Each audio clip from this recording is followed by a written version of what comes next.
সুপ্রিয় দর্শক, আসসালামু আলাইকুম। চ্যানেল এস এর নিয়মিত আয়োজন চ্যানেল এস সংলাপে আপনাদের সবাইকে স্বাগত জানাই। আমি ফুলেল চৌধুরী। দর্শক, আপনারা জানেন আমরা এই অনুষ্ঠানের মাধ্যমে বাংলাদেশের সমসাময়িক বিষয় নিয়ে আলোচনা করে থাকি এবং আজকে আলোচনার জন্য আমরা বিষয়বস্তু নির্ধারণ করেছি নির্বাচনী সংশয় কি কাটলো। যেহেতু নির্বাচন নিয়ে আলোচনা আবারও উঠে এসেছে, নির্বাচনী একটা ডেট আসতে পারে ইত্যাদি বিষয়গুলো আসছে, তাই নির্বাচন নিয়ে সংশয় কাটলো কিনা এই বিষয়ে আমরা আলোচনা করবো। আলোচনা করার জন্য আমরা স্টুডিওতে আজকে আমন্ত্রণ জানিয়েছি দুজন অতিথি। আমার হাতের বাম পাশে আছেন হেলেন জেরিন খান, সাবেক এমপি ও শিক্ষা বিষয়ক সহ সম্পাদক, বিএনপি। আপনাকে স্বাগত আমাদের আজকের অনুষ্ঠানে। ধন্যবাদ। জি, এবং আমার হাতের ডান পাশে আছেন জনাব মুমিনুল আমিন, মহাসচিব, জাতীয়তাবাদী গণতান্ত্রিক আন্দোলন, এনডিএম। জি, আপনাকে স্বাগতম আমাদের আজকের অনুষ্ঠানে। দর্শক, যেমনটা বলছিলাম, আমরা আলোচনা শুরু করতে চাই হেলেন জেরিন খান আপনাকে দিয়ে। আপনারা বলছিলেন, বিশেষ করে বিএনপির পক্ষ থেকে আমরা শুনতে পাচ্ছিলাম যে নির্বাচনটা এখনও নিশ্চিত মনে হয় না, এমন একটা আলোচনা আসছিল। কিন্তু এখন যেহেতু আমরা অনেকের কাছ থেকে জানতে পারছি, বিশেষ করে প্রধান উপদেষ্টা বিভিন্ন রাজনৈতিক দলগুলোর সাথে তিনি বসেছেন, সেখান থেকে কেউ কেউ বলছেন যে অল্প সময়ের মধ্যেই হয়তো বা এক সপ্তাহ বা এরকম একটা খুব অল্প কিছুদিনের মধ্যেই নির্বাচনের একটা ডেট চলে আসতে পারে। আপনি কি মনে করেন? ধন্যবাদ আপনাকে, ধন্যবাদ দর্শক শ্রোতাদেরকে এবং সহ-আলোচক হিসেবে মুমিনুল সাহেব এখানে উপস্থিত হয়েছেন।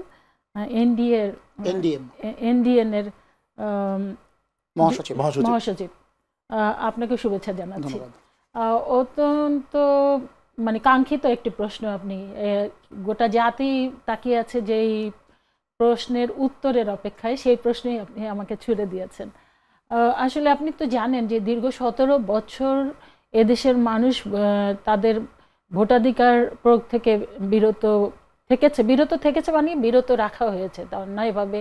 বিশেষ করে আপনারা জানেন 2008-এর নির্বাচন নিয়ে পক্ষে বিপক্ষে কথা আছে, তবে 2008-এর নির্বাচনে আমি একজন সরাসরি ক্যান্ডিডেট ছিলাম মাদারীপুর 2 আসন থেকে। তা আমি জানি যে ওই নির্বাচনটিও কতটা ফাস্ট ছিল, কতটা পূর্ব পরিকল্পিত একটা সাজানো পাতানো নির্বাচন ছিল। সেটা আমরা যারা ক্যান্ডিডেট ছিলাম আমরা কিন্তু হারে হারে টের পেয়েছি। এবং তত্ত্বাবধায়ক সরকার নির্বাচন করেছে, সেটিও আপনার কাছে প্রশ্ন। তত্ত্বাবধায়ক সরকার নির্বাচন করেছে, মঈনুদ্দিন ফখরুদ্দিনরা 111-এর ঘটিয়ে কিভাবে তারা ক্ষমতা কুক্ষিগত করতে চেয়েছিল। পরবর্তীতে আপনারা জানেন যে প্রণব মুখার্জি তিনি একটা বইতে কিন্তু একদম বিস্তারিত অনেক কিছু, যে কিভাবে নির্বাচনটি আয়োজন করেছিল, কিভাবে তৎকালীন সেনাপ্রধানকে কনভিন্স করেছিল যে শেখ হাসিনাকে ক্ষমতায় আনলে তাদের কোনো সমস্যা হবে না, তাদের সমস্ত অন্যায় কাজের বৈধতা দেওয়া হবে। এবং পরবর্তীতে আরও আমরা জানতে পেরেছি যে আপনি আওয়ামী লীগের তৎকালীন সাধারণ সম্পাদক ছিল জলিল সাহেব, তিনি কিন্তু পার্লামেন্টে দাঁড়িয়ে স্পষ্ট করে বলেছিলেন যে কি ধরনের পরিকল্পনা করে তারা ক্ষমতা এসেছে। এবং বিএনপির মতো দল, যেই দল আপনি মনে করেন একটা ফ্রি ফেয়ার ইলেকশন ধরলাম, আমি যদি কোনো কারণে বিএনপি পরাজয় বরণ করতো, স্বাভাবিক পরাজয় বরণ করতো, তাহলেও আমরা মনে করি যে 96-এ যেটা হয়েছিল বিএনপি প্রায় 116টির মতো আসন পেয়েছিল। তো আমরা 116টি না হোক 110টির একদম কম করে হলেও আমরা পেতাম। তো সেখানে আমাদের 300 আসন একদম প্ল্যান হয়েতে 300-এর মধ্যে আমাদের আটকে রাখা হয়েছে। তো ওই নির্বাচনটি আমরা জানি। তারপরও ওই নির্বাচন নিয়ে কেউ কেউ পক্ষে কথা বলতে চায়। আমি ধরলাম 2008-এর নির্বাচন বাদই দেন, তো কিন্তু 2014, 2018 এবং 2024-এর যে ভুয়া নির্বাচনগুলো হয়েছে, দিনের ভোট রাতে কিংবা আমিডামির নির্বাচন, কিংবা 2014 সালের বিনা প্রতিদ্বন্দ্বিতায় যে নির্বাচন হয়ে গিয়েছিল, এই নির্বাচনগুলোর মধ্যে দিয়ে এদেশের জাতির সাথে বিশ্বাসঘাতকতা করা হয়েছে। এদেশের মানুষকে, বিশেষ করে আজকে যেই লোকটির বয়স 40, সেও কিন্তু ভোট দিতে পারেনি, অথচ 40 বছর বয়স যদি কারো মৃত্যু হয় তাহলে সেটাকে কিন্তু একটা স্বাভাবিক মৃত্যু বলা হয়। তো যেই লোকগুলো, এবং অনেকেই কিন্তু 40 বছর বয়সে মারা যান। তো এরকম একটা অবস্থায় কিন্তু দেখা গিয়েছে যে তারা কিন্তু ভোট না দিয়েই তাদের জীবন চলে যাচ্ছে। এতদিন পরে যে তারপরে পরবর্তীতে 17 বছর জাতীয়তাবাদী দল এবং জাতীয়তাবাদী যে এনডিএন যে যারা আছে, তারা আমাদের সাথে যারা ছিল, ফ্যাসিবাদ বিরোধী যে দলগুলো ছিল, আমাদের প্রথম একটাই ছিল যে বাংলাদেশের জনগণ হচ্ছে এদেশের মালিক, এবং তাই সেই মালিকানা প্রমাণ করার প্রথম ধাপ হচ্ছে একটা অবাধ সুষ্ঠু নির্বাচন যদি হয় তাহলে তারা স্বাধীনভাবে তাদের ভোটাধিকার প্রয়োগ করবে। এবং স্বাধীনভাবে ভোটাধিকার প্রয়োগ করার মধ্যে দিয়েই তারা তাদের নেতা নির্বাচিত করবে, যারা তাদের কথা গিয়ে পার্লামেন্টে বলবে কিংবা তাদের সুখ দুঃখ মানে সমস্যা আনন্দ এগুলার যে বিষয়গুলো আছে সেগুলা সমাধান করবে কিংবা সেইগুলোর ব্যাপারে তারা কাজ করবে। তো সেই জায়গায় সেইটাকে সামনে রেখেই কিন্তু দীর্ঘ 17 বছর এই দলগুলা কাজ করেছে এবং সেইগুলা করতে গিয়ে হাজার হাজার না লক্ষ লক্ষ নেতাকর্মী আমাদের জেলে যেতে হয়েছে, অসংখ্য নেতাকর্মী গুম হয়েছে, খুন হয়েছে, বাড়ি ছাড়া হয়েছে, ঘর ছাড়া হয়েছে, অনেকে মারা গিয়েছে। তা এরকম একটা অবস্থার মধ্যে দিয়ে পরবর্তীতে আমরা দেখলাম যে জুলাই আগস্টের 36 দিনে প্রায় 1400-1500 ছাত্র জনতা জীবন দিয়েছে এই ফ্যাসিস্টদের উৎখাত করবার জন্য। কিন্তু এই 36 দিনের পরে পরবর্তীতে যে অন্তর্বর্তীকালীন সরকারটি আসলো, এই অন্তর্বর্তীকালীন সরকারের প্রধান উপদেষ্টা আমি মনে করি সকল দলের ঐক্যমতের ভিত্তিতেই তাকে নিয়োগ করা হয়েছে। এবং যদিও এই সকল দলকে অনেকটা মানে কি বলবো আঘাত দিয়ে প্রধান উপদেষ্টা যখন ফ্রান্স থেকে এসে বাংলাদেশের মাটিতে নামলেন, এয়ারপোর্টে তিনি দাঁড়িয়ে বললেন যে আমার নিয়োগকর্তা হচ্ছে মানে ছাত্ররা। তো এইটা মানে ফ্যাসিবাদ বিরোধী যে দলগুলো ছিল সেই রাজনৈতিক দলগুলো কিন্তু আঘাতপ্রাপ্ত হয়েছে। কিন্তু তারপরও ধরেন বিএনপির মতো একটা বৃহৎ দল, তারা অনেক কিছুই ওভারলুক করেছে, কারণ এবং অন্যান্য যে দলগুলো আছে ওভারলুক করেছে এই কারণে যে আসলে সবাই এই দীর্ঘ 17 বছর এই ফ্যাসিজমকে উৎখাত করার জন্য তাদের যে মানে ত্যাগ সেটা যেন কোনো কারণে বিনষ্ট না হয় সেই চিন্তা করেই সব কিছুই করেছে। কিন্তু প্রধান উপদেষ্টা আসার পরে পরবর্তীতে তার অন্যান্য যে উপদেষ্টা মণ্ডলী আসলো তাদের নিয়ে নানা রকমের সমালোচনা আছে। তাদের এই বিভিন্ন ধরেন যে দেখা গিয়েছে যে প্রধান উপদেষ্টার খুব পছন্দের লোকজনরাই চলে এসছে, কিংবা অনেকে দেখা গিয়েছে যে এই প্রেক্ষাপটে আপনার কাছে কি মনে হচ্ছে এরকম একটা অবস্থার মধ্যে দিয়ে মানুষের প্রত্যাশা ছিল যে অন্তর্বর্তীকালীন সরকারটা, যেমন ধরেন পূর্বে আমাদের যেগুলো এক্সাম্পল ছিল শাহাবুদ্দিনের যে তত্ত্বাবধায়ক সরকারের প্রধান হিসেবে সে 3 মাসের মধ্যে নির্বাচন, লতিফুর রহমান, হাবিবুর রহমান, তারা কিন্তু 3 মাসের মধ্যে নির্বাচন করে ফেলেছে। বাংলাদেশের মানুষের কিন্তু প্রত্যাশা ছিল এই অন্তর্বর্তীকালীন সরকার 3 মাস না 6 মাসের মধ্যে একটা নির্বাচনী করে ফেলবে অথবা একটা নির্বাচনী রোড ম্যাপ দিবে। কিন্তু সেটা কিন্তু ডে 1 থেকেই বাংলাদেশের মানুষের সাথে একটা ছলচাতুরির আশ্রয় নেওয়া হলো এই অন্তর্বর্তীকালীন সরকারটা। এখন লাস্ট আপনি জানেন যে আমাদের বিএনপির অ্যাক্টিং চেয়ারম্যান তার সাথে যখন প্রধান উপদেষ্টা লন্ডনে তিনি 1-to-1 যে বৈঠকটি হলো, পরবর্তীতে এই দুই নেতার পক্ষ থেকে যে প্রেস কনফারেন্সটি হলো সেখানে কিন্তু বলা হয়েছিল যে রমজানের আগে মানে অর্থাৎ ফেব্রুয়ারির মধ্যে নির্বাচনটি হয়ে যাবে। কিন্তু ওখানে যদি কিন্তু দেওয়া হয়েছিল। এরপরে প্রধান উপদেষ্টা দেশে আসলেন, 2 মাস প্রায় অতিবাহিত হয়ে গেল। নির্বাচনের কোনো যে আমেজ কিংবা নির্বাচনের যে আলোরেখা সেটা কিন্তু জাতি দেখতে পাচ্ছে না। সর্বশেষ যেটা হলো গতকালকেই 14 দলের সাথে প্রধান উপদেষ্টা একটা সাক্ষাৎ অনুষ্ঠান হয়েছে। সেখানে কাজী জাফর আহমেদের যে দল, সেই দলের প্রধান যে মোস্তফা জামান হায়দার ভাই, তিনি কিন্তু বললেন যে প্রধান উপদেষ্টা বলেছেন 4-5 দিনের মধ্যে নির্বাচনের একটা রোডম্যাপ দেওয়া হবে কিংবা নির্বাচনের তারিখ দেওয়া হবে। আসলে নির্বাচনের তারিখ দায়িত্ব হলো নির্বাচন কমিশনার। এখন কথা হয় কি যতক্ষণ পর্যন্ত প্রধান উপদেষ্টা নিজে বক্তব্য না দিবেন ততক্ষণ পর্যন্ত আসলে কিন্তু এই জাতি আশ্বস্ত হবে না। এটাই ধন্যবাদ আপনাকে। তার পক্ষ থেকে ঘোষণাটি আসতে হবে। আচ্ছা, ঠিক আছে। অথবা নির্বাচন কমিশন আসলে যদি আমরা প্রকৃত মানে আমরা একটু ওনার সাথে একটু কথা বলে আবার আপনার কাছে আসছি। জনাব মমিনুল আমিন, আপনি যদি একটু বলেন যে প্রশ্নটা ওনাকে আমি প্রথমে করেছিলাম যে নির্বাচনী সংশয় কাটলো কিনা, যেমনটা অনেকগুলো দল থেকে বলছিল যে আসলে নির্বাচনের ডেট আসছে না বা আসবে কিনা এটা নিয়ে সন্দেহ আছে, কবে আসবে, ফেব্রুয়ারিতে একটা বলা হয়েছিল তিনি যেমনটা বললেন, কিন্তু সর্বশেষ আমরা যেটা শুনতে পাচ্ছিলাম যে হয়তোবা কয়েকদিনের মধ্যে নির্বাচনের ডেট একটা চলে আসবে। আপনার কি মনে হয় যে কিছু দিনের মধ্যেই, 1 সপ্তাহ বা 10 দিনের মধ্যে নির্বাচনের ডেট কি আসলে আসবে?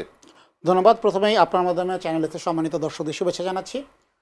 নির্বাচনের তারিখ নিয়ে গতকালকে মাননীয় প্রধান উপদেষ্টার সাথে আমাদের দল এনডিএম অংশ নিয়েছিল যে বৈঠকে, এবং আমাদের চেয়ারম্যান ববি হাজ্জাজও প্রেস ব্রিফিংয়ে এরকম একটা কথা বলেছিলেন যে 5 থেকে 8 আগস্টের মধ্যে আমরা হোপফুল যে প্রধান উপদেষ্টা নির্বাচনের একটা রোড ম্যাপ ঘোষণা করবেন। আপা একটা পয়েন্ট উল্লেখ করেছেন, সেটাই আমি বলতে চাচ্ছিলাম যে নির্বাচনের তারিখ কিন্তু মূলত নির্বাচন কমিশন ঘোষণা করেন।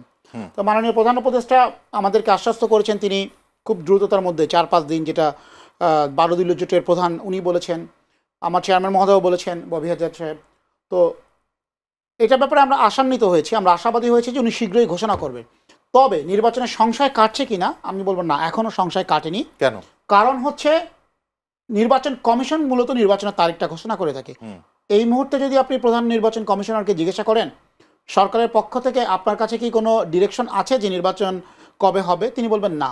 এখন যদি আপনি বলেন গণমাধ্যমে এই বক্তব্যগুলো এসছে, বলে গণমাধ্যমের বক্তব্য তো আমার টার্মস অফ রেফারেন্সের মধ্যে নাই, তাহলে সরকারের পক্ষ থেকে অফিসিয়ালি ইসিকে জানাতে হবে তারা কবে নির্বাচনের করতে চান বা রোডম্যাপটা কি হতে পারে, তফসিল তারা কবে ঘোষণা করবে। আমাদের দলের লিখিত প্রস্তাবনাতে এই দাবিটাই ছিল। আমাদের 2 নম্বর প্রস্তাবনায় ছিল যে জুলাই সনদ যেদিন ঘোষণা করবে সেই দিন যেন একই সাথে মাননীয় প্রধান উপদেষ্টা নির্বাচনের তফসিল কবে ঘোষণা হবে সেই ডেটটাও যেন ঘোষণা করেন। কারণ তফসিল ঘোষণা হলে তার ভিতরে অটোমেটিক ইলেকশনের একটা রোডম্যাপ থাকবে এবং পরবর্তীতে তফসিল অনুযায়ী হয়তো নির্বাচন কমিশন নির্বাচনের তারিখটা ঘোষণা করবে। জুলাই সনদ কবে আসতে পারে? আচ্ছা, আপনি জুলাই সনদ কবে আসতে পারে? জাতীয় ঐক্যমত্য কমিশনের বৈঠক চলমান, সেখান থেকে আমি এই টকশোতে অংশ নিতে এসেছি। জুলাই সনদটা আমরা মানে ঐক্যমত্য কমিশন চাচ্ছে জুলাইয়ের 31 তারিখের ভিতরে প্রকাশ করতে, এটা তাদের আশা। এবং অনেকগুলো অমীমাংসিত বিষয় নিয়ে আজকেও আলোচনা হয়েছে, আগামীকাল আলোচনা হবে। জুলাই সনদের একটা খসড়া সরকারের পক্ষ থেকে আনুষ্ঠানিকভাবে আজ রাতে, হ্যাঁ হয়তো এই টকশো যখন শেষ হবে তখন আমরা পাবো, বা একটু মধ্যরাতেও পেতে পারি, এরকমও আছে। তখন আমরা একটা জুলাই সনদের রূপরেখা আমরা হয়তো পেয়ে যাব। তো জুলাই সনদের রূপরেখা পেয়ে গেলে এর বিষয়ে আমরা আমাদের রাজনৈতিক দলগুলো তাদের দলীয় ফোরামে আলোচনা করে মতামত একটা দিবে, কোন বিষয় ঐক্যমত আসছে, আমরা কোনো বিষয়ে ডিসেন্ডিং ভয়েস দিয়েছি সেগুলো ইনকর্পোরেট করা হয়েছে কিনা, ভাষাগত আর কোনো পরিবর্তন আসবে কিনা, বা নতুন কোনো বিষয়ে আলোচনা আছে কিনা। যেমন তারা আজকে স্বাধীন পুলিশ কমিশন গঠন নিয়ে একটা এসেছিল, যেটা আলোচ্য সূচিতে ছিল না। বাট আমরা সব রাজনৈতিক দলগুলো ঐক্যের স্বার্থে, জাতীয় ঐক্যের স্বার্থে ঐক্যমতে পৌঁছেছি। কিছু কিছু দল সেখানে বাধা সৃষ্টি করছে। ইন এ সেন্স একটা সময় আমরা বলেছিলাম যে ঐক্যমত্য কমিশন একটা ঐক্যমত্য পার্টি তৈরি হয়েছে, যে নির্দিষ্ট কিছু দলের এজেন্ডা ঐক্যমত্য কমিশন, তারা তাদের এজেন্ডা ঐক্যমত্য কমিশনের ভাষায় তারা বলে, বা ঐক্যমত্য কমিশন তাদের সাথে আলোচনা করে বলে। এই বিষয়গুলো আমরা অভিযোগ করেছিলাম। কিছু দূর ঐক্যমত্য কমিশন সেই জায়গা থেকে হয়তো সরে এসছে, তো তাদের একটা পজিটিভ ফিলও আমরা দেখতে পাচ্ছি। আশা করি জুলাইয়ের 31 তারিখের ভিতরে তারা হয়তো জুলাই সনদ প্রকাশ করতে পারবে। আমি ছোট আর একটা আপনাকে উদাহরণ দিই। 2008 সালের নির্বাচন নিয়ে আমাদের দলের চেয়ারম্যান ববি হাজ্জাজের পক্ষ থেকে একটা, যেহেতু উনি বিশ্ববিদ্যালয়ের শিক্ষক, আমাদের একটা গবেষণা ছিল কিন্তু 2008-এর যে নির্বাচনটা, 91 থেকে 2001 সাল পর্যন্ত পরপর 3টা জাতীয় সংসদ নির্বাচনে যেখানে বিএনপির প্রার্থীরা ব্যাপক ভোট পেয়ে বিজয়ী হয়েছিল, আওয়ামী লীগ রাষ্ট্রীয় গোয়েন্দা সংস্থার তত্ত্বাবধানে এবং আরও অনেক শক্তি রয়েছে, এরকম প্রায় 10,000 কেন্দ্র ভোট কেন্দ্র টার্গেট করে তারা ওই নির্বাচনটাকে কারচুপি করেছিল। এবং সেখানে বিএনপির ক্যান্ডিডেট, যেখানে তারা পরপর 3টা নির্বাচনে বিপুল সংখ্যক ভোটে জয়ী হয়েছিল, তাদেরকে কোথাও 0 ভোট দেখিয়েছে, কোথাও 100-র কম ভোট দেখিয়েছে। তো কেন্দ্রভিত্তিক টার্গেট করে একটা দলকে হারানোর ওই প্রচেষ্টাটা 2008 সালে ওই যে মঈনুদ্দিন ফখরুদ্দিন সরকার, তারা 2 বছর অনেক সংস্কারের নাম করে ওই 2008-এর নির্বাচনটা করেছিল। কেন এই কথা বললাম? আমরা চাই না ভবিষ্যতে এরকম কিছু দেখতে। জুলাই সনদটা যদি 31 তারিখে হয়ে যায় এবং প্রধান উপদেষ্টা যদি তার বক্তব্য অনুযায়ী খুব দ্রুত আমাদের এই 1 সপ্তাহের ভিতরে নির্বাচনের একটা রোডম্যাপ উনি ঘোষণা করেন এবং নির্বাচন কমিশন যদি আমাদের নির্বাচনের সুনির্দিষ্ট তারিখটা জানায়, তখন আমরা আসলে পরিপূর্ণভাবে আশ্বস্ত হতে পারবো যে জাতি এখন নির্বাচনের ট্রেনে উঠেছে। পুরো জাতির প্রত্যাশাই সেটা। এই বর্তমানে যে রাজনৈতিক প্রেক্ষাপট, জি, এই প্রেক্ষাপটে আপনার কাছে কি মনে হয় যে নির্বাচন করার মতো পরিবেশের দিকে যাচ্ছি কিনা, মানে এই প্রেক্ষাপট কি নির্বাচন করার মতো পরিবেশ কিনা? এই প্রশ্নটা যদি আপনি আমাকে ব্যাখ্যা দিতে বলেন তাহলে আমি আপনাকে একটা অ্যানালজি আপনাকে দিই। গত 1 বছরে যদি আপনি বলেন যে প্রেক্ষাপট এই উপযুক্ত পরিবেশ তৈরি হয়েছে কেন, 1 বছরে সরকারের যা যা অর্জন করার দরকার ছিল, যে পারফরমেন্স হওয়ার কথা ছিল 1 বছরে তারা সেগুলো করতে পারেনি, আপনি কি আমাকে গ্যারান্টি দিতে পারবেন সরকারকে যদি আরও 2 বছর সময় দেওয়া হয় তারা এর থেকে আরও বাজে অবস্থায় দেশকে নিয়ে যাবে না? এই গ্যারান্টি কিন্তু আপনি আমাকে দিতে পারছেন না। সো প্যারামিটারগুলো কিন্তু আসলে এভাবে ঠিক হয় না যে উপযুক্ত পরিবেশ আছে কিনা। নির্বাচন করার জন্য বেসিক দরকার হলো রাজনৈতিক সদিচ্ছা, সরকারের একটা সদিচ্ছা নিউট্রাল একটা ভূমিকা দরকার, নির্বাচন কমিশনকে তার দায়িত্বগুলো ঠিকঠাকভাবে পালন করা দরকার। এই কাজগুলো যদি ঠিক হয় তাহলে আমার মনে হয় নির্বাচন হতে পারে এবং খুব ভালোভাবে বাংলাদেশে একটা নির্বাচন হতে পারে যদি নির্বাচন কমিশন এবং সরকার তার নিরপেক্ষ চরিত্র বজায় রাখে। আচ্ছা, আইন শৃঙ্খলা পরিস্থিতিও তো এখানে একটা ফ্যাক্টর। হ্যাঁ, আমি যেটা বললাম, গত এক বছরে যে আইন শৃঙ্খলা পরিস্থিতি যেই স্ট্যান্ডার্ডে আসার কথা ছিল, ল অ্যান্ড অর্ডার যেভাবে ঠিক হওয়ার কথা ছিল সেভাবে কিন্তু আসে নাই। হ্যাঁ, আমরা আইন শৃঙ্খলা পরিস্থিতির অনেক ব্যত্যয় দেখেছি, কিন্তু তার মানে এই না যে সরকারকে যদি আরও 2 বছর সময় দেওয়া হয় তারা ঠিক করতে পারবে না, তারা পারবে না। তাদের সেই স্কিল বলেন বা তাদের প্রতি জনগণের যেহেতু তারা জনগণের নির্বাচিত সরকার না, আইন শৃঙ্খলা বাহিনীর ভিতরে যেহেতু তারা 16 বছরের ফ্যাসিবাদের পরে বড় একটা মোরাল একটা ধাক্কা খাওয়ার পরে এই পর্যায়ে এসেছে, আইন শৃঙ্খলা বাহিনীকে মোরাল বুস্ট আপ করার জন্য একটা নির্বাচিত শক্তিশালী গণতান্ত্রিক সরকার প্রয়োজন, যাদের পিছনে জনগণের ম্যান্ডেট সমর্থন রয়েছে। যদি সেটা থাকে তাহলে ল অ্যান্ড অর্ডার, অ্যাডমিনিস্ট্রেশন সব কিছু সঠিকভাবে কাজ করবে এবং সিনক্রোনাইজড ওয়েতে কাজ করবে, যেটা আমরা সিনার্জি ইফেক্ট বলে থাকি, 2+2=5 হবে। এখন কিন্তু 2+2=3ও হচ্ছে না, হ্যাঁ, 4 তো হওয়া দূরের কথা। সো আমরা যদি সিনার্জি ইফেক্ট আনতে চাই, অবশ্যই জনগণের ভোটে নির্বাচিত শক্তিশালী গণতান্ত্রিক সরকার প্রয়োজন। ওকে, আমরা আবার একটু হেলেন জেরিন খান আপনার কাছে যেতে চাই। যে প্রশ্নটা ওনাকে করছিলাম জনাব মমিনুল আমিনের কাছে, যে নির্বাচনের ডেট যদি একটা সামনে চলেও আসে বা আসছে বলে আমরা যদি আশাবাদ ব্যক্ত করি, আপনারা কি মনে করেন যে নির্বাচন করার মতো পরিবেশ, রাজনৈতিক পরিবেশ এই মুহূর্তে বিরাজ করছে কিনা? উনি খুব সুন্দর বলেছেন যে এই জন্য নিরপেক্ষতা দরকার, আন্তরিক সদিচ্ছা দরকার। আন্তরিক সদিচ্ছা এবং নিরপেক্ষতা এগুলো কতটুকু পাবেন বলে আপনাদের মনে হয়? যে পরিবেশ এখন এই বিরাজ করছে সেই পরিবেশে আপনি কতটুকু পাবেন? এই এক বছরে যদি করেন, মানে প্রায় এই অন্তর্বর্তীকালীন সরকারটি আসতে প্রায় 11 মাস হতে চললো। তো এই 11 মাস যদি আমরা এটাকে যদি বিচার করি, তাহলে আমরা দেখব যে নিরপেক্ষতা তারা যথেষ্ট হারিয়েছে। হ্যাঁ, তাদের কাছ থেকে নিরপেক্ষ আচরণই কিন্তু এই জাতি প্রত্যাশা করেছিল, কিন্তু সেই জায়গায় আমরা দেখেছি তারা চরমভাবে এই জায়গায় ব্যর্থ হয়েছে, এবং যেই কারণে সমস্যাগুলো কিন্তু দিনে দিনে আরো বৃদ্ধি পাচ্ছে। যদি নিরপেক্ষতাই হারিয়ে থাকে, আপনাদের কাছে মনে হয় যে নিরপেক্ষতা হারিয়েছে, তাহলে আপনি একটা ফেয়ার ইলেকশন কিভাবে প্রত্যাশা করেন? এই জন্যই আমরা সমালোচনা করছি, তারা ঠিক জায়গায় চলে আসুক, কারণ তাদের কাছ থেকে তো এই জাতি নিরপেক্ষ আচরণ প্রত্যাশা করছে। সেই জায়গায় যদি ব্যত্যয় ঘটে, তাহলে আমাদের আবার নতুন করেও চিন্তা করতে হতে পারে। এবং আপনি জানেন কোন কোন দল কিন্তু ইতিমধ্যেই প্রশ্ন তুলছে যে এদের দ্বারা নির্বাচন করা, এরা আসলে নির্বাচন করতে পারবে না, তারা, কারণ তারা অনেকটা নিরপেক্ষতা হারিয়ে ফেলতেছে। এই জন্য কেউ কেউ প্রশ্ন তুলছে যে ওনারা যদি না করেন তাহলে কে করবে? না, অনেকে প্রশ্ন তুলছে, কিন্তু আমরা জাতীয়তাবাদী দল এখন পর্যন্ত ওই জায়গায় যেতে চাই না। এখন পর্যন্ত আমরা এই অন্তর্বর্তীকালীন সরকারের প্রধান উপদেষ্টার প্রতি এখন আমরা আস্থা রাখতে চাই। এবং আপনি জানেন যে জাতীয়তাবাদী দলের আমাদের অ্যাক্টিং চেয়ারম্যান বারবার করে বলছেন যে আমরা তাকে ব্যর্থ হতে দিতে চাই না, কিন্তু সে নিজে নিজে যদি ব্যর্থ হয়, সেই জায়গায় আমরা কিছু হয়তোবা শেষ মুহূর্তে তেমন কিছু করতে পারি না। এবং ব্যর্থ হলে অনেক ক্ষেত্রে এই জাতি অনেক কিছুটা হলো মানে বিপদের সম্মুখীন হতে পারে। সেই কারণে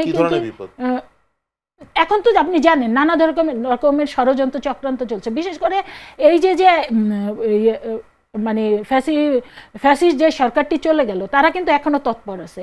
আর একটা হলো যে ভারত কিন্তু এখন আপনি জানেন যে তাদের মিডিয়া যেইভাবে বাংলাদেশকে নিয়ে অপপ্রচার, মিস ইনফরমেশন, ডিসইনফরমেশন যেটা দিচ্ছে,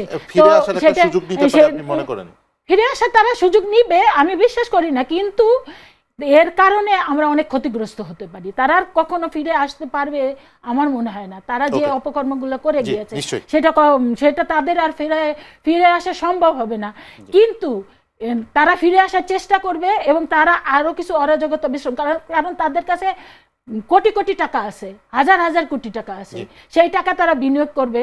এবং ইতিমধ্যে আমরা দেখতে পাই, নাহলে আপনি মনে করেন যে এই যে আমরা আলোচনায় আসবো, একটা ছোট্ট বিরতি সময় হয়ে গিয়েছে, আমরা আসবো, আপনার সঙ্গেই থাকুন।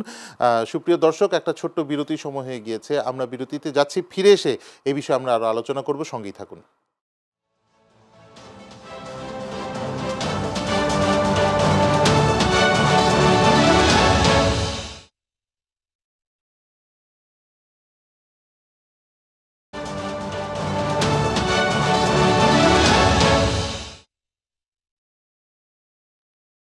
সুপ্রিয় দর্শক, চ্যানেলস সংলাপ আপনারা দেখছেন, আপনাদেরকে আবারও স্বাগত বিরতির পরে আমাদের আজকের অনুষ্ঠানে। আমরা আজকে আলোচনা করছি নির্বাচনী সংশয় কাটলো কিনা এই বিষয় নিয়ে। আলোচনা করার জন্য স্টুডিওতে দুজন অতিথি উপস্থিত আছেন আমাদের সাথে জনাব মমিনুল আমিন, মহাসচিব জাতীয়তাবাদী গণতান্ত্রিক আন্দোলন NDM, এবং আমাদের সাথে আছেন হেলেন জেরিন খান, সাবেক এমপি ও শিক্ষা বিষয়ক সহ সম্পাদক BNP।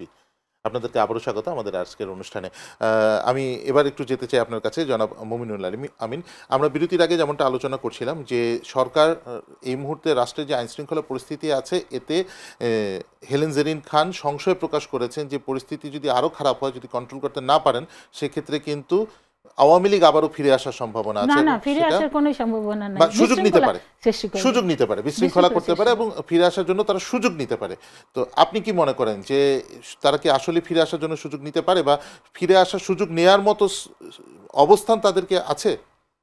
দেখেন, আসলে যদি আপনি ফ্যাসিবাদকে ফিরে আসার উদাহরণ হিসাবে বিশ্বের দিকে তাকাতে চান, ফিলিপাইনে যদি আপনি তাকান, মার্কোস সরকার কিন্তু দীর্ঘদিন তারা ছিলেন এবং তারা ব্যাপক জনরোষের মুখে তাদের পতন ঘটেছিল। তার 36 বছর পরে কিন্তু এখন যে ফিলিপাইনের সরকার প্রধান আছেন, মার্কোস পরিবারেরই কিন্তু সরকার প্রধান আছেন। থাইল্যান্ডে থাকসিন সিনাওয়াত্রা পরিবার অলমোস্ট 3বারের মতো টপল হয়েছিলেন, এখনও আছে, আবারও টপল হতে যাচ্ছে আর কি, হয়তো এরকম একটা পরিস্থিতির সৃষ্টি হয়েছে। তো যদিও প্রেক্ষাপট ভিন্ন, কারণ শেখ হাসিনা ছিল বিশ্ব ইতিহাসের অন্যতম নিকৃষ্টতম পতিত স্বৈরাচার। তার গণহত্যা, গুম, তার যে ফ্যাসিবাদের যে উদাহরণ, সেটা বিরল আর কি। একজন মহিলা কিভাবে এত নৃশংস হতে পারে, এত বড় ফ্যাসিস্ট শাসকে পরিণত হতে পারে, এইটা আসলে মানে পুরো দক্ষিণ এশিয়ার জন্য লজ্জা। হ্যাঁ, তবে এই উদাহরণগুলো কিন্তু আছে, বিশ্বে এই উদাহরণগুলো আছে।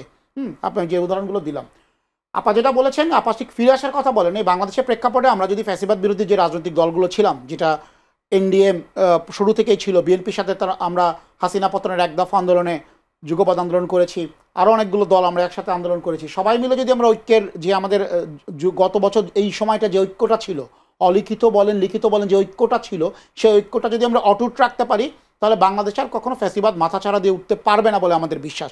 তবে আগামী নির্বাচনকে কেন্দ্র করে পতিত আওয়ামী লীগ কী করতে পারে, যথেষ্ট বিশৃঙ্খলা তৈরি করতে পারে। তার একটা উদাহরণ আমি বলি, প্রধান নির্বাচন কমিশনার কিন্তু খুলনা একটা সভাতে বলেছিলেন, সেমিনারে বলেছেন যে ডিসইনফরমেশন ক্যাম্পেইন, যেটা আপাও বললেন, এআইকে ইউজ করে ব্যাপক হারে ডিসইনফরমেশন ক্যাম্পেইন ফ্যাসিস্ট শক্তিরা চালাতে পারে। এবং এটার জন্য নির্বাচন কমিশন ইতিমধ্যে বড় অঙ্কের একটা প্রজেক্ট অলরেডি গ্রহণ করেছে, যাতে ডিসইনফরমেশন ক্যাম্পেইনগুলোকে বা এআই বেস যে ধরনের ডিসইনফরমেশন ক্যাম্পেইনগুলো তারা চালাবে, সেগুলোকে মোকাবেলা করা যায়। এটা তো সোশ্যাল মিডিয়া প্ল্যাটফর্মে। আমরা কিন্তু নির্বাচন কমিশনে যে এনডিএম এর পক্ষ থেকে একটা প্রস্তাব দিয়েছিলাম যে আওয়ামী লীগের যারা কেন্দ্রীয় কমিটিতে রয়েছে বা জেলা পর্যায়ে যে কমিটিগুলোতে যারা রয়েছে, যেই লিস্টটা অলরেডি নির্বাচন কমিশনের কাছে আছে, যে কেন্দ্রীয় কমিটির লিস্টটা, কারণ নিবন্ধনের শর্তই এটা, আপনার এই কমিটির লিস্ট ইসিতে জমা দিতে হবে, তারা কেউ যাতে আগামী নির্বাচনে অংশ নিতে না পারে। কারণ আওয়ামী লীগ অলরেডি একটা মানে তাদের কার্যক্রম নিষিদ্ধ, যদিও সরকার নিষিদ্ধের ব্যাপারে একটা ধোঁয়াশা রেখেছে, তবে তাদের কার্যক্রম কিন্তু নিষিদ্ধ। এবং যখন সরকার বলছে কার্যক্রম নিষিদ্ধ, ধরে নেওয়া যায় সেই সংগঠনে কেউ স্বতন্ত্রভাবে হোক, জাতীয় পার্টির মাধ্যমে হোক, অন্য আওয়ামী দোসর যারা ছিল 14 দলে তাদের মাধ্যমে হোক, অন্য কোনোভাবে যেন নির্বাচনে অংশ নিতে না পারে। নির্বাচন কমিশন যেন এরকম একটা বিধি সরকারের কাছে প্রস্তাব করে, যে সরকার এই ব্যাপারে একটা ডিরেকশন দেয়, কারণ তাদের এখনো বিচার চলছে। সুতরাং তারা যেন আগামী নির্বাচনে অংশ নিতে না পারে, এই উদ্যোগটা আমাদের মনে হয় গ্রহণ করা উচিত। আবার 3 নম্বর, নির্বাচন কমিশন কি এই উদ্যোগ গ্রহণ মানে করতে পারে কিনা? নির্বাচন কমিশন সরকারের কাছে সুপারিশ করতে পারে, আমরা এটাই বলেছি। কারণ যেহেতু দেখেন, আপনি একটা সংগঠনকে নিষিদ্ধ ঘোষণা করেছেন বা নিষিদ্ধ কার্যক্রম নিষিদ্ধ করেছেন, এটার মানে কি? এটার মানে হচ্ছে সেই সংগঠন, তার ব্যানারে বা সেই সংগঠনের লোকজন এখন প্রকাশ্য রাজনৈতিক কর্মকাণ্ডে অংশ নিতে পারবে না। কারণ আপনি আওয়ামী লীগকে নিষিদ্ধ ঘোষণা করলেন, ওবায়দুল কাদের এসে যদি এখন জাতীয় পার্টির ব্যানারে নির্বাচন করতে চায় লাঙ্গল মার্কায়, আপনি এখন কি করবেন? আপনার ঠেকানোর কোনো ওয়ে আছে? লিগালি কোনো ওয়ে আছে? হ্যাঁ, আপনি এখন কি করতে পারেন? ওবায়দুল কাদেরকে ধরে জেলে ভরতে পারেন, কিন্তু নির্বাচন তো আপনি ঠেকাতে পারবেন না, কারণ এখন তো সে কনভিক্টেড না। তাহলে এই বিষয়গুলো কিন্তু আমাদের মাথায় রাখতে হবে। আওয়ামী লীগের ফ্যাসিবাদ যাতে ফিরে না আসে, আমাদের কিন্তু শুধুমাত্র আবেগে চিন্তা করলে হবে না, টেকনিক্যালি অনেক বিষয় গ্রহণ করতে হবে। মাঠ পর্যায়ে যেটা, অবশ্যই আওয়ামী ফ্যাসিবাদ কিছু দূর বিশৃঙ্খলা করার চেষ্টা করবে, তার জন্য নির্বাচন পরিবেশ যাতে কোনোভাবে বিঘ্ন না ঘটে, সরকারকে আইন শৃঙ্খলা বাহিনীকে সেভাবেই নির্দেশনা দিতে হবে এবং জেলা প্রশাসনকেও একইভাবে প্রস্তুত রাখতে হবে, যাতে পতিত স্বৈরাচার কোনোভাবে বিশৃঙ্খলা তৈরি করতে না পারে। ওকে, এবার একটু আপনাদের নিয়ে একটু আলোচনায় যদি আসি, যে নির্বাচনের রূপরেখা যদি চলেই আসে, আমরা ধরে নিলাম পজিটিভ নির্বাচনের রূপরেখা চলে আসতেছে, তো সেক্ষেত্রে আপনারা নির্বাচনে কিভাবে অংশগ্রহণ করতে চান? আপনাকে অনেক ধন্যবাদ। এটা আসলে যখন তফসিল ঘোষণা হবে তখন এই বিষয়টা আরও পরিষ্কারভাবে আপনারা জানতে পারবেন। তবে আমি এই বিষয়ে একটা দলগত অবস্থানের কথা বলি, যে আমরা দীর্ঘদিন ধরেই হাসিনা পতনের এক দফা দাবিতে আগেও বলেছি, আমরা বিএনপির সাথে যুগপৎভাবে আন্দোলন করেছি এবং বিএনপির পক্ষ থেকেও জাতীয় সরকার গঠনের একটা প্রতিশ্রুতি রয়েছে, যারা যুগপৎ আন্দোলনের সঙ্গী তাদেরকে নিয়ে তারা একসাথে নির্বাচন এবং জাতীয় সরকার গঠন করতে চায়। এখন পর্যন্ত আমাদের রাজনৈতিক অবস্থান এটাই রয়েছে। নির্বাচন যখন আরও সামনে আসবে, রাজনৈতিক সমীকরণগুলো যখন আরও স্পষ্ট হবে, তখন এই বিষয়ে আপনার প্রকাশ্য ঘোষণা পাবেন। আচ্ছা, যেমনটা বলছিলেন জনাব মুমিনুল আমিন, আপনার কাছে যদি একটু চাই যে বিএনপি আন্দোলনে যারা আন্দোলন করার সময় যারা সঙ্গে ছিলেন ওনাদেরকে সঙ্গে নিয়ে একটি জাতীয় সরকার গঠন করতে চায়, এখনো কি বিএনপি সেই সিদ্ধান্তে আছেন? দেখুন, বিএনপির যে 31 দফা যে প্রস্তাব জাতির সামনে উপস্থাপন করেছে সেটা শুধুমাত্র বিএনপির না, আমাদের সাথে ফ্যাসিস্ট বিরোধী যে সমস্ত দলগুলো ছিল তারা প্রত্যেকের মতামতের ভিত্তিতেই আমাদের পক্ষ থেকে প্রথমে আমরা 27 দফা দিয়েছিলাম, পরবর্তীতে অন্যান্য যে দলগুলো ছিল যুগপৎ আন্দোলনে তাদের মতামতের ভিত্তিতে তখন 31 দফা করা হয়েছে। সেখানে কিন্তু আমাদের একটা দফা আছে যে বিএনপি আগামী সরকারটি করবে একটা রেইনবো নেশন, মানে একটা জাতীয় ঐক্যের সরকার করবে এবং সেখানে অন্যান্য যে দল ফ্যাসিস্ট বিরোধী যে দলগুলো ছিল সেই দলের সকলের মানে সকলের সাথে সকলের কাছ থেকে মতামত নিয়ে কিংবা সকলের অংশগ্রহণে একটি জাতীয় ঐক্য সরকার হবে, সেটাই কিন্তু বিএনপি। সেই জায়গাতেই বিএনপি আছে, কারণ বিএনপি আসলে এটা আপনি মনে করেন যে 31 দফা এটা হলো আগামীর বাংলাদেশ, এটা শুধু 31 দফা না, এটা হলো আগামীর বাংলাদেশ। আগামীর বাংলাদেশটি বিএনপি কি চোখে দেখে সেটাই কিন্তু এই 31 দফার মধ্যে উপস্থাপন করা হয়েছে। তা আমি মনে করি এটা একটা লিখিত দলিল এবং এই দলিলের ভিত্তিতেই বিএনপি আগামী দিনে রাষ্ট্র পরিচালনা করতে চায়। সেখানে জাতীয় ঐক্য সরকার হবে। আশা করি যে সমস্ত দলগুলা ছিল অতীত দিনে ফ্যাসিস্ট বিরোধী আন্দোলনে যাদের ত্যাগ ছিল তাদের অংশগ্রহণ থাকবে। আমি এই জায়গায় মানে মুমিনুল হক সাহেবের সাথে আমি একটু একটা বিষয় একটু অ্যাড করতে চাই, সেটা হলো যে আপনি 2014, 2018 এবং 2024 দেখেন এই নির্বাচনগুলোতে আমি মনে করি শুধুমাত্র আওয়ামী লীগ না, আওয়ামী লীগের সাথে যারা আরো অংশগ্রহণ করেছে যে সমস্ত দলগুলো, আমি মনে করি তাদেরকেও কিন্তু চিহ্নিত করা দরকার। কারণ তাদের সাপোর্টে বিশেষ করে 2018 নির্বাচনটা তো আপনি জানেন যে সব দল 2014, 2024 বিশেষ করে এবং 2018তে আপনি 2018তে তো সব দলগুলো বিনা ভোটে ওরা নির্বাচিত হয়ে যাওয়ার জন্য 2018তে সব দলগুলো অংশগ্রহণ করেছিল, এটা ঠিক, কিন্তু 2018 দিনের ভোটটা যখন রাতে হয়ে গেল তখন তো সব যে দলগুলা অংশগ্রহণ করেছিল বিএনপির সাথে যারা অ্যালায়েন্স ছিল তারা কিন্তু প্রত্যেকেই ডিক্লারেশন দিয়ে ওই নির্বাচন প্রত্যাখ্যান করেছিল।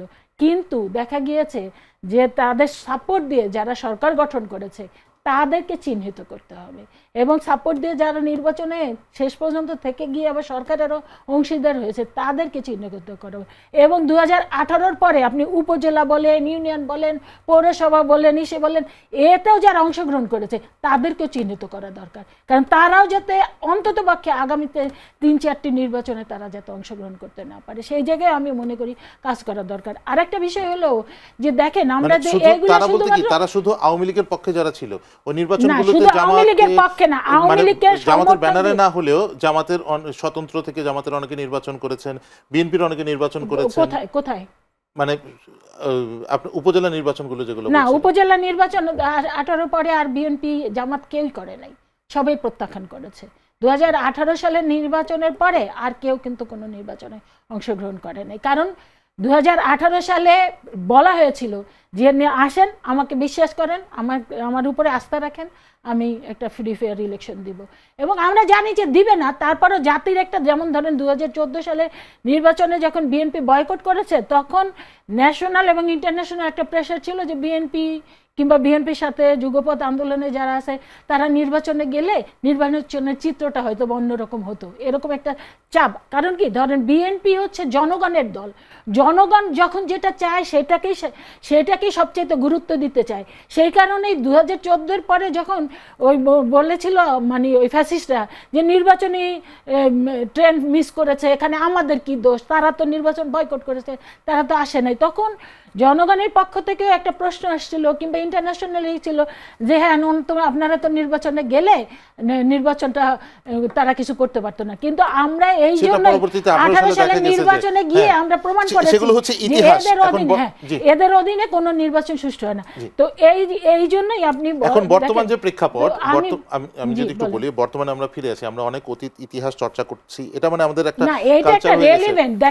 আমরা এই জায়গাগুলোতে ওরা খারাপ করে গেছে, দ্যাটস ফাইন, মানে ওরা খারাপ করেছে, সেই খারাপের সাজা ওদেরকে ভোগ করতে হবে, হুম। এই কথাও কিন্তু আছে হ্যাঁ। যে ওরা যে অন্যায়গুলো করেছে সেই অন্যায়ের বিচার হতে হবে এবং সংস্কার হতে হবে, এটাও কিন্তু বর্তমান সরকার বলছেন। না, আমি আরেকটা বিচার সংস্কারে পরে আসছি, আমি আপনার কাছে যেটা আসতে চাই, নির্বাচনের পরিবেশ নিয়ে আমরা যখন আলোচনা করছিলাম, আপনাদের দলের মহাসচিব তিনি যেমনটা বলেছেন যে আগে চাঁদা দিতে হতো 1 লক্ষ টাকা, এখন দিতে হয় 5 লক্ষ টাকা। চাঁদা বলে নাই, আগে দিতে হতো, বলছে আগে ঘুষ দিতে হতো। ঘুষ দিতে হতো, ঘুষ। আচ্ছা হ্যাঁ। আগে ঘুষ দিতে হতো 1 লক্ষ টাকা, এখন দিতে হচ্ছে হ্যাঁ। 5 লক্ষ টাকা। কাকে দিতে হচ্ছে, It's কেন true. দিতে হচ্ছে? আপনার প্রশাসন তো সেই প্রশাসনই রয়ে গিয়েছে, ফ্যাসিস্টদের প্রশাসনই তো রয়ে তো গিয়েছে। ফ্যাসিস্টদের প্রশাসন এত ফ্যাসিস্টদের- ক্ষমতাধর ফ্যাসিস্টদের- যে ইন্টেরিয়াম গভর্নমেন্ট থাকাকালীন সময়ে আগের চেয়ে 5 গুণ বেশি ঘুষ খেতে পারছে। হ্যাঁ, কারণ কি ইন্টেরিয়ার গভর্নমেন্ট তো শুধুমাত্র ঢাকা শহরেই আছে, বাকি সারা বাংলাদেশ তো একদম খোলা, কোনো মানে তাদেরকে কে চালাচ্ছে, কিভাবে চলছে, সেইটাই তো এই জাতি অনুভব করছে না। তাহলে সেই এই কারণেই তো- পরিস্থিতিতে সেই কারণে এই পরিস্থিতিতে শুনেন, এই আপনাদের পরিস্থিতিতে সুষ্ঠু একটা নির্বাচন example কিভাবে দেই। হবে?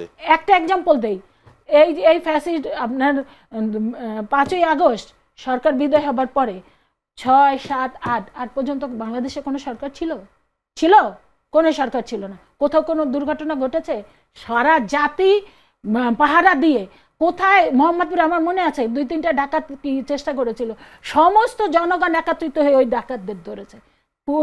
আপনার জাতীয়তাবাদী দল বলেন, অন্যান্য দল বলেন, সবাই কিন্তু পাহারা দিয়ে গোটা বাংলাদেশে সবচেয়ে শান্তিপূর্ণ সময় কিন্তু অতিবাহিত হয়েছিল ওই 3 দিন। তা এই জাতি যদি চায় তাহলে সবকিছুই সম্ভব। যখন আপনার নির্বাচনে ডিক্লেয়ার দেবে, সব দল অংশগ্রহণ করতে যাবে, আপনি দেখবেন যার যার দায়িত্বে কিন্তু সবাই মানে প্রত্যেকটা সেন্টার তারা একদম নির্বিঘ্নে নিশ্চিন্তে যাতে ভোটাররা যেতে পারে সেই ব্যবস্থা করবে। প্রত্যেকটা এই সেন্টার কারণে নির্বিঘ্নে নিশ্চিন্তে, মানে কোনো রাজনৈতিক দল যদি ক্ষমতাধর রাজনৈতিক দল হয়, ওই সেন্টারে যদি তাদের প্রভাব বেশি থাকে যে পরিস্থিতি সুন্দর রাখার মতো, তাহলে তো নির্বাচন তাদের পক্ষে হওয়ার মতো তারা প্রভাব না, বিস্তার করতে পারে। এটা হবে না, কারণ এটা তো অবাধ সুষ্ঠু নিরপেক্ষ নির্বাচন করার জন্য এই যে বললেন অন্তর্বর্তীকালীন যে সরকারটি, তাদেরকে সদিচ্ছা থাকতে হবে, তাদের নিরপেক্ষ হতে হবে। তারা যদি নিরপেক্ষ না হয় তাহলে আমাদের আলোচনায় আসছিল যে ফ্যাসিস্টের লোক এখনো রয়ে গেছে, তাহলে তো নিরপেক্ষ হবে না। এই ধরনের ঘটনা ঘটাতে পারে, কারণ এখানে তো ফ্যাসিস্ট বিরোধী যতগুলো দল আছে তারা প্রত্যেকেই অংশগ্রহণ করবে। আপনার ধরেন কোনো একটি দল হয়তো কোনো এলাকায় শক্তিশালী হতে পারে, কিন্তু অন্যান্য সব দল যদি একত্রিত হয় তাদের চাইতে বেশি শক্তিশালী হতে পারে। সেই কারণে এই ধরনের ঘটনা সংগঠিত হওয়ার কোনোই সম্ভাবনা নাই, কারণ আমরা অতীত দিনে 91, 96 এবং 2001 যে নির্বাচন দেখেছি, সেই নির্বাচনে কিন্তু প্রশাসন খুব বেশি ভূমিকা পালন করতে পারে নাই কিংবা করতে হয় নাই, কারণ সব সাধারণ জনগণই সকলে ঐক্যবদ্ধ হয়ে একটা ফ্রি ফেয়ার ইলেকশন করার জন্য তারা প্রতিজ্ঞাবদ্ধ ছিল। সেই কারণে কিন্তু প্রশাসন বলেন আর অন্য কিছু বলেন, তারা কিন্তু কোনো কিছু মানে করতে পারে নাই। এই জন্য আমি বলি যে যখন এই অন্তর্বর্তীকালীন সরকারটি আন্তরিক সদিচ্ছা থাকবে এবং নিরপেক্ষভাবে তারা একটা নির্বাচন করার, অন্তর্বর্তীকালীন সরকারের সদিচ্ছা এবং আন্তরিকতা থাকলে নিরপেক্ষভাবে করতে পারবেন, করা সম্ভব। জি ধন্যবাদ, জি ধন্যবাদ। এই বিষয়গুলো আপনিও আমাদের আলোচনা পূর্বে বলেছিলেন এবং আমরা ওনার কাছে যে প্রশ্নটা করেছিলাম বিএনপির মহাসচিবের উদ্ধৃতি দিয়ে যে 1 লক্ষ টাকা আগে লাগতো এখন 5 লক্ষ টাকা লাগে এবং পরিস্থিতিটা তিনি বললেন যে, আমি বললাম কারা নিচ্ছে এই টাকা, উনি বললেন যে ফ্যাসিস্টদের অনেক লোক এখনো রয়ে গিয়েছেন, তারা ওখানে নিচ্ছে। তো ফ্যাসিস্টরা যদি এখনো সক্রিয় থাকে তাহলে ইলেকশনে তো তারা প্রভাবিত করবে, ফেয়ার ইলেকশন কিভাবে করবেন? আচ্ছা, অনেক ধন্যবাদ। দেখেন, একবার ওই যে এই নির্বাচন নিয়ে যখন সংকট তৈরি হলো 2014 সালে, তখন শেখ হাসিনা বলেছিল যে সংবিধান থেকে এক চুলও নড়ব না। তো হাসিনা এক চুল, শুধু চুল না, উনি তো ওনার পুরো শরীর নিয়ে দিল্লি পালিয়ে গেলেন এবং যাওয়ার আগে বললেন কি শেখ হাসিনা পালায় না। ওই যে দম্ভক্তিগুলো সে করেছিল, এই দম্ভক্তিগুলো কাদের শক্তিতে করেছিল? সে তার যে অনুগত প্রশাসন গত 16 বছর ধরে সে গড়ে তুলেছিল, যে অলিগার্কগুলো তৈরি করেছিল বিভিন্ন এলাকায়, ব্যবসায়ীদের যে অলিগার্কগুলো সে তৈরি করেছিল, ক্ষমতার যে সে ভরকেন্দ্র তৈরি করেছিল বিভিন্ন জেলা উপজেলার পর্যায়ে, এদের উপর ভরসা করেই কিন্তু সেই দম্ভক্তিগুলো করতো। আচ্ছা, তো এই 16 বছর ধরে এই সিস্টেমটা তৈরি হয়েছে, এটাকে আপনি ডিসম্যান্টেল আপনি যে 16 মাসে করে ফেলতে পারবেন, এটাও সহজ না। কারণ আপনি যদি একটা সচিব, আপনি মনে করেন সব সচিবদের বাদ দিয়ে দেবেন, সচিব তো আর মার্কেট থেকে হায়ার করে নিয়ে আসতে পারবেন না, একটা নির্দিষ্ট প্রসিডিউরের মাধ্যমে সচিব হতে হবে। এটা কিছু তো সত্য যে পুরো প্রশাসনকে পুরো ফ্যাসিবাদ মুক্ত করা যায়নি, বাস্তবিক অর্থে সেটা সম্ভব ছিল না। তো এমত অবস্থায় কি ফেয়ার ইলেকশন করা সম্ভব হবে এই প্রশাসন দিয়ে? সো প্রশাসনে এই সমস্যাটা রয়েছে। নির্বাচিত গণতান্ত্রিক সরকার আসলে ধারাবাহিকভাবে এটা ফ্যাসিবাদ মুক্ত করা হবে বা প্রশাসনকে সর্বোচ্চ নিরপেক্ষ করার চেষ্টা করা হবে। আমি আসছি আপনার প্রশ্নে। এখন আপনি বলছেন নির্বাচন, এখানে একটু প্রেক্ষাপটটা ভিন্ন। নির্বাচনের প্রশ্নে যখন আসবেন, দেখেন অন্তর্বর্তীকালীন সরকারের মূল দায়িত্ব যদি নির্বাচন হয়, নির্বাচন কেন্দ্রিক প্রশাসনকে সাজানো, নির্বাচন কেন্দ্রিক ডিউটিসগুলো কিন্তু ডিফারেন্ট। আপনি একটা প্রশাসনকে দিয়ে কিন্তু অনেক ধরনের কাজ করানো হয়। প্রশাসনের আপনার পলিসি মেকিংয়ের কাজ রয়েছে, স্ট্র্যাটেজিক ডিসিশনের কাজ রয়েছে, ডেভেলপমেন্ট ফান্ড মোবিলাইজেশনের কাজ রয়েছে, অ্যাডমিনিস্ট্রেটিভ অনেক ধরনের ওয়ার্ক ফাংশন রয়েছে। এর অনেক কিছু কিন্তু নির্বাচনের সাথে সংশ্লিষ্ট না। নির্বাচনের সাথে নির্বাচন কমিশন সংশ্লিষ্ট, নির্বাচনের সাথে ল এনফোর্সমেন্ট সংশ্লিষ্ট, লোকাল অ্যাডমিনিস্ট্রেশন সংশ্লিষ্ট, মিডিয়ার একটা ভূমিকা রয়েছে। নির্বাচনের স্টেক হোল্ডার কিন্তু এরা। সো আপনি যখন এই প্রশাসনকে নির্বাচন কেন্দ্রিক আপনি করবেন, নির্বাচনে যে স্পেসিফিক ডিউটিসগুলো সেখানে প্রভাবিত করার সুযোগ কম যদি সরকার এবং নির্বাচন কমিশন তাদের সর্বোচ্চ পেশাদারিত্ব এবং নিরপেক্ষতা বজায় রাখে। কারণ প্রশাসনের যে বর্তমানে কি সরকার সর্বোচ্চ পেশাদারিত্ব বজায় রাখছেন না, যার কারণে ওনারা দুর্নীতি করতে না, পারছেন? আমি যেটা বলতে চাচ্ছি, প্রশাসন যখন আপনি লম্বা টাইমে সরকার চালাবেন, একটা গভর্নমেন্ট চালাবেন, গভর্নমেন্টের ফাংশন অনেক, গভর্নমেন্ট শুধু ইলেকশন করা ফাংশন না, তখন কিন্তু অনেক ধরনের ফাংশন চলে রয়েছে যেখানে আপনার উইজডম প্রয়োজন, আপনার গভর্নেন্স মেমোরি প্রয়োজন। এই সরকারের অনেকেই রয়েছে তাদের কখনো গভর্নিং মেমোরি ছিল না, মানে শাসন করার কোনো আপনার অভিজ্ঞতা বলেন বা স্মৃতি বলেন বা যে বলেন, এটা কখনো ছিল না। গভর্নিং যে প্র্যাকটিস এটা ছিল না, কারণ কেউ পাবলিক রিপ্রেজেন্টেটিভ কখনো ছিল না, কেউ জনগণকে প্রতিনিধিত্ব করেনি, সরকারের অংশ কেউ ছিল না। সো তাদেরকে সরকারের যে ফাংশনটা, কোর ফাংশনটা, এটা বুঝতেই অনেকটা সময় চলে গিয়েছে। সো আপনি যদি অন্তর্বর্তীকালীন সরকার হয়ে নির্বাচনের দিকে ফোকাস না করে অন্য অনেক বিষয়ে ফোকাস করেন, তখন আপনাকে শিখতেই অনেক সময় চলে যাবে। প্লাস আপনার নিজস্ব দক্ষতা নিয়েও প্রশ্ন রয়েছে, ইন্টেনশন নিয়েও অনেক প্রশ্ন রয়েছে। ওইটা ছিল পুরো গভর্নমেন্টকে চালানো, গভর্নমেন্ট মেকানিজমকে চালানো। বাট আপনি যখন ইলেকশনের প্রশ্নে আসবেন, যেখানে কিন্তু স্টেক হোল্ডারগুলো লিমিটেড, ফাংশনও লিমিটেড, এই ফাংশনগুলোকে যদি আপনি এফেক্টিভলি রান করতে চান, তাহলে সেখানে আপনার মেইন প্রয়োজন হলো সরকার নিউট্রালিটি, সরকারের সদিচ্ছা এবং নির্বাচন কমিশনের শক্ত ভূমিকা। এখন পর্যন্ত আমরা বিশ্বাস করি মাননীয় প্রধান উপদেষ্টা সেই সদিচ্ছাটা আছেন, এবং যে নির্বাচন কমিশন পুনর্গঠন করা হয়েছে আউয়াল কমিশনের পরে, সেই নির্বাচন কমিশনও দেশের ইতিহাসের একটি সেরা নির্বাচন করতে প্রতিশ্রুতিবদ্ধ। তারা যদি তাদের প্রতিশ্রুতি রক্ষা করেন, নির্বাচন ওঠাতে খুব বেশি বেগ পাওয়ার কথা না, যদি না ল এনফোর্সমেন্ট ঠিকঠাকভাবে কাজ করে। এবং আমরা আশা করব সরকার সেদিকেই প্রস্তুতি নেবে, ল এনফোর্সমেন্টকে নির্বাচনের জন্য প্রস্তুত করবে। ওকে, ধন্যবাদ। আমরা অনুষ্ঠান একেবারে শেষ পর্যায়ে চলে এসেছি। আমরা আপনাকে কাছ থেকে আবার আপনাকে দিয়ে শুরু করেছিলাম, আপনাকে দিয়েই শেষ করতে চাই। হেলেন জেরিন খান, আপনি এক কথায় যদি বলেন যে আপনি মনে করেন কি না যে নির্বাচন দেওয়ার যে একটা আমরা অনুষ্ঠান শুরু করেছিলাম যে কথা নিয়ে, নির্বাচনী সংশয় কাটলো কিনা, আপনি মনে করেন কিনা যে সরকার যেভাবে বিভিন্ন জিনিস গুছিয়ে এনেছে বা কথাবার্তা যেভাবে চলছে বা ইন্টেনশন যেমন দেখছেন, আপনি মনে করেন কিনা যে আগামী অল্প কিছুদিনের মধ্যে নির্বাচনের ডেট সত্যি সত্যি ঘোষণা হবে? আমি মনে করি, কারণ তারা আন্তরিকতার নিয়ে প্রশ্ন আছে, কিন্তু তারা বাধ্য হবে। কারণ দেশের অর্থনৈতিক অবস্থা চরম খারাপ, আইন শৃঙ্খলার অবস্থা ভীষণ খারাপ, এবং যেভাবে মব জাস্টিস হচ্ছে এবং যেভাবে কথায় কথায় এই যে এটা বাংলাদেশের ইতিহাসে কোনো দিন হয় নাই যেটা সচিবালয়ে যেইভাবে ছাত্ররা ঢুকে গিয়ে ভাঙচুর করেছে, এবং বিভিন্ন জায়গায় যেইভাবে কথায় কথায়, এবং এই যে দেখলাম যে এনসিপির 5 জন নেতা এক সাবেক এমপির বাসায় গিয়ে চাঁদা দাবি করছে 10 লক্ষ টাকা। এই ধরনের ঘটনাগুলো যেভাবে হচ্ছে, এইভাবে যদি চলতে থাকে আপনার মেসেজটা হচ্ছে যে আরো ভয়ঙ্কর হবে। কাজে এর থেকে মুক্তি পেতে হলে এখন নির্বাচনের বিকল্প কিছু নাই। হয়তোবা তাদের মধ্যে এখন পর্যন্ত এই যে ধরেন যে এই জাতি হয়তো প্রত্যাশা করেছিল অনেক আগেই নির্বাচনের রোডম্যাপ দিবে, কিন্তু এই রোডম্যাপ নিয়ে আমরা দেখতে পাচ্ছি যে একটা ধোঁয়াশার মধ্যেই কিন্তু জাতিকে রেখে দিয়েছে। কিন্তু এই ধোঁয়াশাটা তারা বেশি দিন টেনে নিতে পারবে না।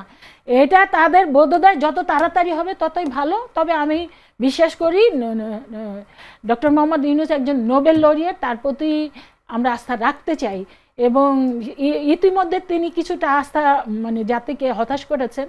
তবে আমার মনে হয় এইটা নির্বাচনের ডেট ঘোষণা করে ফেলবেন, এবং সেক্ষেত্রে এবং এই নির্বাচনের ডেট ঘোষণার মধ্যে দিয়েই একমাত্র এই জাতিকে উদ্ধার করা সম্ভব।